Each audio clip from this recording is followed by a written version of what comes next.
जय हिंद दोस्तों, स्वागत है आप सभी का न्यू वीडियो में। इस वीडियो में हम लोग कवर करने वाले हैं class 7 NCERT science chapter number 11, जिसका नाम है जंतुओं और पादपों में परिवहन। परिवहन मतलब शरीर में जितने प्रकार के पोषक पदार्थ पाए जाते हैं, ऑक्सीजन, कार्बन डाइऑक्साइड, इनका परिवहन कैसे होता है, इस चैप्टर में हम लोग स्टडी करने वाले हैं। आइए स्टार्ट करते हैं। सबसे पहला हमारा पॉइंट है हृदय, जिसे हम लोग हार्ट बोलते हैं, और रक्त वाहिनियाँ, जिसे हम लोग ब्लड वेसल्स बोलते हैं। हृदय और रक्त वाहिनियाँ संयुक्त रूप से हमारे शरीर का परिसंचरण तंत्र बनाती है, जिसे हम लोग सर्कुलेटरी सिस्टम बोलते हैं। मतलब हृदय और रक्त वाहिनियाँ इस संयुक्त रूप से क्या बनाती है, परिसंचरण तंत्र, सर्कुलेटरी सिस्टम बोलते हैं। अगला पॉइंट हमारा परिसंचरण तंत्र। और एक बात ध्यान रखना, परिसंचरण तंत्र को हम लोग रक्त परिसंचरण तंत्र, ब्लड सर्कुलेटरी सिस्टम कहते हैं, क्योंकि हमारे शरीर में जो परिवहन करने का काम कौन करता है, ब्लड करता है। इस वजह से इसको हम लोग ब्लड सर्कुलेटरी सिस्टम भी बोलते हैं। और इसका खोज किसने किया था, विलियम हार्वे। मोस्ट इंपॉर्टेंट इस चैप्टर का सबसे पहला पॉइंट है परिसंचरण तंत्र, या जिसको हम लोग ब्लड सर्कुलेटरी सिस्टम बोलते हैं, इसका खोज किसने किया था, विलियम हार्वे ने किया था। अगला पॉइंट है रक्त। रक्त क्या होता है, रक्त एक हमारा तरल संयोजी पदार्थ होता है, इसे हम लोग और क्या बोलते हैं, तरल संयोजी ऊतक। तो रक्त क्वेश्चन कई बार पूछा गया, ये किस प्रकार का ऊतक है, तो रक्त क्या है, तरल संयोजी ऊतक है। ये पॉइंट आप लोग को ध्यान रखना है। जो वाहिनियों वेसल्स में क्या होता है, प्रवाहित होता है। अब इसका रक्त का कार्य क्या होता है, पचे हुए भोजन को शरीर के अन्य भागों तक पहुंचाना, फेफड़ों से प्राप्त ऑक्सीजन को भी शरीर की कोशिकाओं तक पहुंचाना। अगला पॉइंट है रक्त शरीर के सभी अपशिष्ट पदार्थों को बाहर निकालने के लिए उनका परिवहन करता है। रक्त एक तरल पदार्थ प्लाज्मा का बना होता है, जिसमें विभिन्न प्रकार की कोशिकाएं निलंबित होती हैं। सबसे पहला पॉइंट आप लोग को रक्त का जो कार्य है वो ध्यान रखना है। तो रक्त का कार्य क्या होता है, शरीर के जितने विभिन्न प्रकार के पोषक पदार्थ होते हैं, ऑक्सीजन, कार्बन डाइऑक्साइड, सबको ढोने का काम कौन करता है, रक्त ही करता है। ये पॉइंट आप लोग को ध्यान रखना है। अब रक्त के दो पार्ट होते हैं, एक हमारा होता है लिक्विड पार्ट, क्या होता है, एक लिक्विड पार्ट जिसे हम लोग तरल पार्ट बोलते हैं, एक होता है सॉलिड पार्ट। तो जो लिक्विड पार्ट होता है इसको हम लोग प्लाज्मा बोलते हैं, क्या बोलते हैं, प्लाज्मा। ये लगभग 55 से 60% ब्लड के अंदर पाया जाता है। और जो सॉलिड पार्ट होता है इसमें कोशिका को रखते हैं हम लोग, मतलब जो ब्लड सेल्स होते हैं, 3 प्रकार के ब्लड सेल्स होते हैं, आरबीसी, डब्ल्यूबीसी और प्लेटलेट्स। ठीक है, हम लोग आगे स्टडी करेंगे ये क्या होते हैं, आरबीसी, डब्ल्यूबीसी और प्लेटलेट्स। तो ये पॉइंट ध्यान रखना है। तो रक्त का जो तरल पदार्थ होता है उसे हम लोग क्या बोलते हैं, प्लाज्मा बोलते हैं। और जो सॉलिड पदार्थ होता है इसमें हम लोग ब्लड सेल्स को रखते हैं।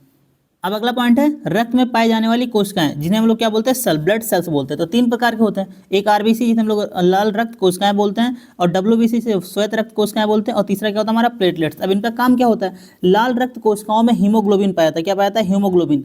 ये एक तरह का पिगमेंट होता है, वर्णक होता है, जो रेड कलर का होता है। कैसा होता है, रेड कलर का। और इसी हीमोग्लोबिन की वजह से ब्लड का जो रंग होता है लाल होता है। क्वेश्चन कई बार पूछा गया है कि रक्त का लाल रंग किसकी वजह से होता है, तो किसकी वजह से होता है, हीमोग्लोबिन की वजह से। हीमोग्लोबिन का काम क्या होता है, ये अपने साथ ऑक्सीजन को संयुक्त करके उसका परिवहन सभी अंगों तक करता है। मतलब जो ब्लड जाएगा फेफड़े के पास, वहां से ऑक्सीजन को कौन उठाता है, हीमोग्लोबिन का उठाने का काम होता है, और शरीर के विभिन्न कोशिकाओं तक पहुंचा देता है। अगला हमारा कोशिका है डब्ल्यूबीसी, जिसे हम लोग क्या बोलते हैं, व्हाइट ब्लड सेल्स। अब ये होता है क्या, शरीर में मतलब जितने प्रकार के रोग होते हैं, रोगाणु मतलब बीमारियों से बचाने का काम कौन करता है, डब्ल्यूबीसी करता है। उन मतलब जो रोगाणु होते हैं, जो रोग फैलाने वाले जो सूक्ष्म जीव या माइक्रो ऑर्गेनिज्म या जो भी मतलब होते हैं, उनको क्या करता है, नष्ट करने का काम करता है। ये पॉइंट आप लोग को ध्यान रखना है। तो श्वेत रक्त कोशिकाएं शरीर में बाहर से आए रोगाणु क्या करते हैं, नष्ट करते हैं। अब अगला प्लेटलेट्स। प्लेटलेट्स का काम क्या होता है, ये रक्त का थक्का मतलब ब्लड क्लॉटिंग का काम होता है। बस इतना ध्यान रखना है। क्या करते हैं लोग, ब्लड क्लॉटिंग मतलब रक्त का थक्का। ऐसे कटने के बाद थोड़े टाइम बाद खून क्या होता है, जम जाता है। तो इसी को हम लोग क्या बोलते हैं, ब्लड क्लॉटिंग या रक्त का थक्का। तो ये कार्य करता कौन है, प्लेटलेट्स करता है, ये ध्यान रखना। अब अगला पॉइंट है रक्त वाहिनियाँ। रक्त वाहिनियाँ मतलब ब्लड वेसल्स, जिस पाइप से या जो नसें होती हैं बॉडी के अंदर, जिनसे रक्त होकर बहती है, उसी को हम लोग क्या बोलते हैं, रक्त वाहिनियाँ बोलते हैं। ये मुख्यतः 3 प्रकार के होते हैं। एक धमनी होता है, जिसे हम लोग धमनी आर्टरी बोलते हैं, सिरा बोलते हैं, और हमारा केशिका भी होता है। क्या होता है, केशिका, जिसे हम लोग कैपिलरी। लेकिन क्लास 7 एनसीईआरटी में सिर्फ मुख्यतः 2 ही प्रकार का दिया हुआ है। तो हम लोग अभी इतना मतलब तीनों के बारे में हम लोग पढ़ेंगे, धमनी, सिरा और केशिका, तीनों के बारे में हम लोग स्टडी करेंगे। तो रक्त वाहिनी होता क्या है, मनुष्य के शरीर में रक्त के परिवहन के लिए मुख्यतः 2 प्रकार की वाहिनियाँ पाई जाती है, जिसे हम लोग क्या बोलते हैं, धमनी और सिरा। अब धमनी होता क्या, आर्टरी क्या होता है। सबसे पहले चीज ध्यान रखना है, शरीर के अंदर जो सबसे बड़ी रक्त वाहिनी होती है क्या होती है, आर्टरी होती है। क्या होती है, आर्टरी होती है। आर्टरी की भित्ति मोटी और प्रत्यास्थ होती है। ये पॉइंट आप लोग को ध्यान रखना है। आर्टरी, धमनी हम लोग बोलते किसे, जैसे मान लीजिए हमारा हृदय है, क्या है, ये हमारा हृदय। हृदय से बाहर जाने वाली जितनी भी वाहिनियाँ होंगी उनको हम लोग क्या बोलते हैं, धमनी बोलते हैं। मतलब हृदय से बाहर की तरफ जो निकलती हैं जो वाहिनियाँ, उन्हें हम लोग क्या बोलते हैं, धमनी बोलते हैं। इसमें जनरली क्या होता है, सामान्यतः मतलब शुद्ध रक्त पाया जाता है। क्या पाया जाता है, शुद्ध रक्त, एक धमनी को छोड़ के, जैसे हम लोग पल्मोनरी आर्टरी बोलते हैं, या फिर हम लोग फुफ्फुस धमनी उसे बोलते हैं। तो ये पॉइंट आप लोग को ध्यान रखना है। या हृदय से ऑक्सीजन समृद्ध रक्त को शरीर के सभी भागों तक ले जाती है। तो ये पॉइंट ध्यान रखना है। धमनी में क्या होता है, शुद्ध रक्त। अच्छा, शुद्ध रक्त और अशुद्ध रक्त किसे बोलते हैं, जिस रक्त में ऑक्सीजन मिला हो उसे हम लोग शुद्ध रक्त बोलते हैं, और जिसमें ऑक्सीजन नहीं मिला होता उसे हम लोग अशुद्ध रक्त बोलते हैं। ये पॉइंट आप लोग को ध्यान रखना है। तो धमनी का काम क्या होता है, ये शरीर में मतलब ऑक्सीजन युक्त जो रक्त होता है उसको शरीर में पहुँचाने का काम करता है। अगला पॉइंट है सिरा, जिसे हम लोग वीन बोलते हैं। सिराएं CO2 समृद्ध रक्त को शरीर के विभिन्न भागों से वापस हृदय तक ले जाती हैं। तो ये पॉइंट ध्यान रखना है। जैसे हृदय से जो बाहर की तरफ जो वाहिनी निकली थी उसे हम लोग धमनी बोलते हैं, लेकिन जो शरीर से रक्त की तरफ आएंगे उसे हम लोग क्या बोलेंगे, सिरा बोलेंगे। क्या बोलेंगे, सिरा बोलेंगे। ये पॉइंट ध्यान रखना है। इसमें CO2 क्या होता है, मतलब इसमें CO2 युक्त रक्त पाया जाता है। CO2 युक्त मतलब अशुद्ध रक्त पाया जाता है, लेकिन एकमात्र ऐसा वीन है, सिरा है, जिसमें शुद्ध रक्त पाया जाता है, जिसे हम लोग क्या बोलते हैं, फुफ्फुस सिरा, या फिर जिसे हम पल्मोनरी वेन बोलते हैं। ये पॉइंट आप लोग को ध्यान रखना है। तो शरीर हृदय से बाहर निकलने वाली वाहिनियों को हम लोग धमनी बोलते हैं, और शरीर के अंदर आने वाली जो धमनी वाहिनी होती है उसे हम लोग क्या बोलते हैं, सिरा बोलते हैं। इनकी भित्तियां अपेक्षाकृत पतली होती हैं। सिराओं में ऐसे वाल्व होते हैं जो रक्त को केवल हृदय की ओर ही प्रवाहित होने देते हैं। एक पॉइंट आप लोग को ध्यान रखना है, धमनी में वाल्व नहीं पाया था क्योंकि उसमें ब्लड प्रेशर बहुत ज़्यादा होता है।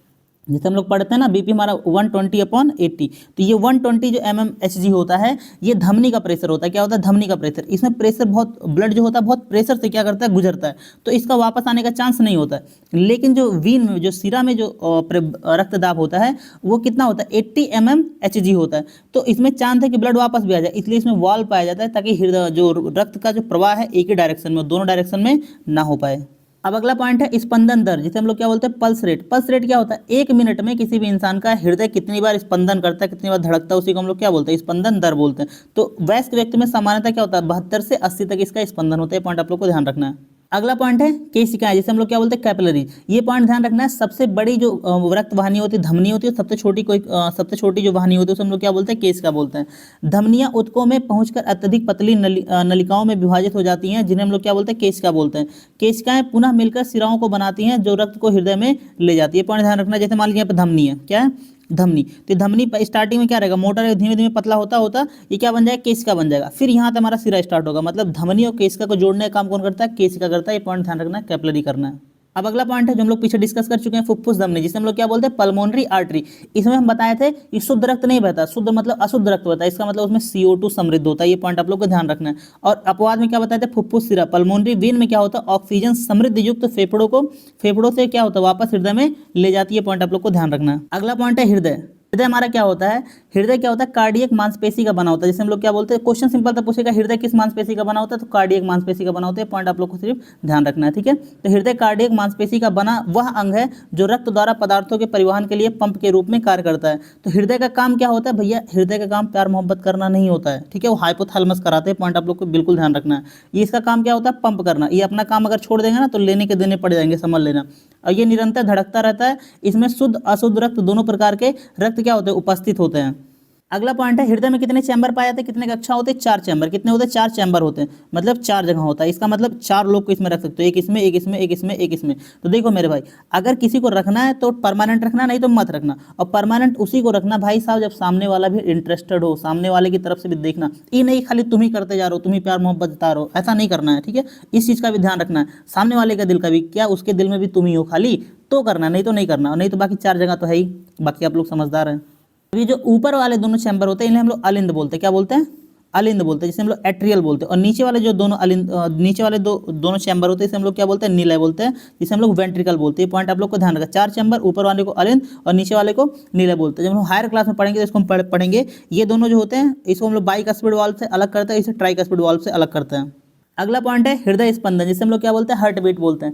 हृदय के कक्षा की भित्ति पेशियों की बनी होती है। यह पेशियां लयबद्ध रूप से संकुचन, जिसे हम लोग कंट्रैक्शन बोलते हैं, और विश्रांति, जिसे हम लोग रिलैक्स बोलते हैं। मतलब हमारा हृदय क्या होता है, हार्ट एक बार कॉन्ट्रैक्ट होता है और एक बार रिलैक्स होता है। यह लयबद्ध संकुचन और उसके बाद होने वाली लयबद्ध विश्रांति दोनों मिलकर क्या कहलाता है, हृदय स्पंदन कहलाता है, हार्ट बीट कहलाता है। इसका मतलब जब हृदय संकुचन होगा, कॉन्ट्रैक्शन होगा, तो हृदय से ब्लड बाहर शरीर की तरफ क्या हो जाएगा, प्रवाहित हो जाएगा। और जब रिलैक्स होता है उस कंडीशन में शरीर के जो सारे रक्त होंगे वो कहाँ आ जाते हैं, हृदय में आ जाते हैं। अब अगला पॉइंट ध्यान रखना, हृदय स्पंदन, जिसे हम लोग हार्ट बीट बोलते हैं, इसको हम लोग मेजर किससे करते हैं, स्टेथोस्कोप के द्वारा मेजर किया जाता है। पॉइंट ध्यान रखना है। अगला पॉइंट है हृदय प्रत्येक स्पंदन धमनियों में एक स्पंदन उत्पन्न करता है। प्रति मिनट धमनी में उत्पन्न स्पंदन को हम लोग क्या बोलते हैं, हृदय स्पंदन दर बताता है। अगला इंपॉर्टेंट पॉइंट है, नोट आप लोग को ध्यान रखना है, स्पंज और हाइड्रा ये ऐसे समुद्री जलीय जीव होते हैं जिनमें परिसंचरण तंत्र नहीं पाया जाता। तो ये इनके अंदर परिसंचरण होता कैसे, तो ये जिस जल में रहते हैं उसी जल के द्वारा इनका मतलब क्या होता है, परिसंचरण का काम होता है। तो बस इतना पॉइंट ध्यान रखना है, स्पंज और हाइड्रा में परिसंचरण तंत्र नहीं पाया जाता। अब अगला पॉइंट है जंतुओं में उत्सर्जन, जिसे हम लोग क्या बोलते हैं, एक्सक्रीशन बोलते हैं। क्या बोलते हैं, एक्सक्रीशन बोलते हैं। एक्सक्रीशन क्या होता है, हमारे शरीर से जो विभिन्न प्रकार के अपशिष्ट पदार्थ होते हैं उनको शरीर से बाहर निकाल देना ही क्या कहलाता है, उत्सर्जन कहलाता है। और ये उत्सर्जन करने के लिए शरीर में कई प्रकार के अंग पाए जाते हैं जो मिलकर एक तंत्र का निर्माण करते हैं, जिसे हम लोग क्या बोलते हैं, उत्सर्जन तंत्र बोलते हैं। और अधिकांश ये जो अपशिष्ट पदार्थ होते हैं क्या होते हैं, विषाक्त होते हैं, मतलब पॉइजनस होते हैं, विषैले होते हैं। अगला पॉइंट है मानव उत्सर्जन तंत्र, मानव ह्यूमन एक्सक्रीटरी ऑर्गन।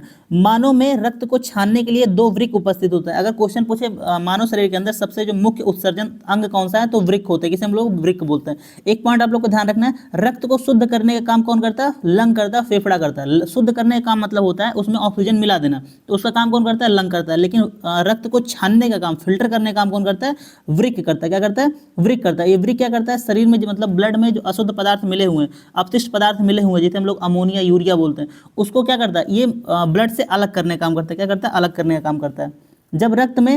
जब रक्त इसमें जाता है तो उसके उपयोगी पदार्थ को रक्त में पुनः अवशोषित कर लिया जाता है तथा हानिकारक पदार्थ जल में घुलकर मूत्र के रूप में वृक्क से होकर मूत्रवाहिनियों से होता हुआ मूत्राशय में आ जाता है, जहां यह एकत्रित हो जाता है और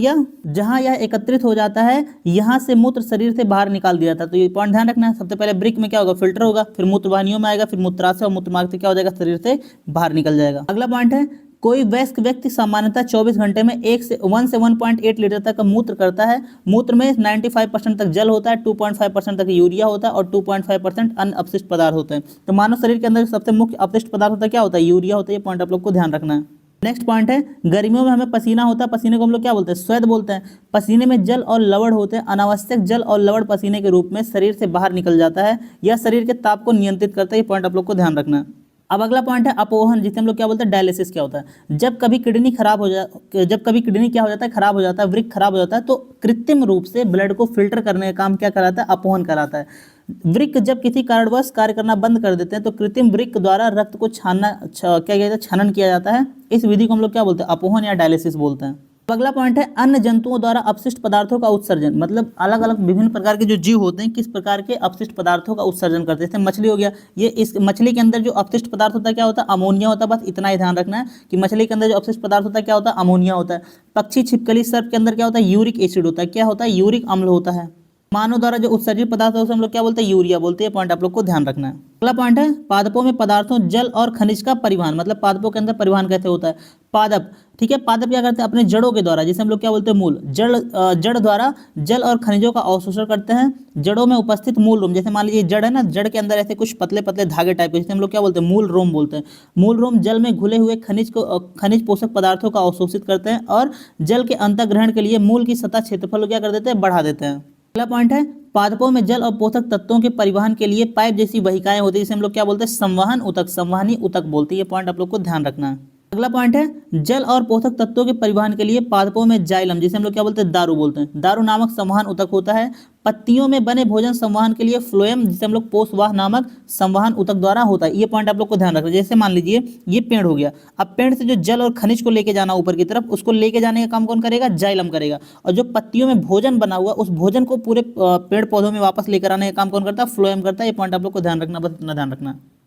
अगला पॉइंट है वाष्पोत्सर्जन, जिसे हम लोग क्या बोलते हैं, ट्रांसपायरेशन बोलते हैं। ट्रांसपायरेशन क्या होता है, जो पत्तियों में रंध्र पाया जाता है, जैसे हम लोग स्टोमेटा बोलते हैं। मान लीजिए पत्ती हो गया, ठीक है, पत्तियों में छोटे छोटे छिद्र पाए जाते हैं, हम लोग स्टोमेटा बोलते हैं। इन स्टोमेटा के द्वारा पेड़ पौधों में जो अतिरिक्त जल है उनको क्या बना देना, भाप बना देना, वाष्प बना देना। इसी प्रोसेस को हम लोग क्या बोलते हैं, वाष्पोत्सर्जन बोलते हैं।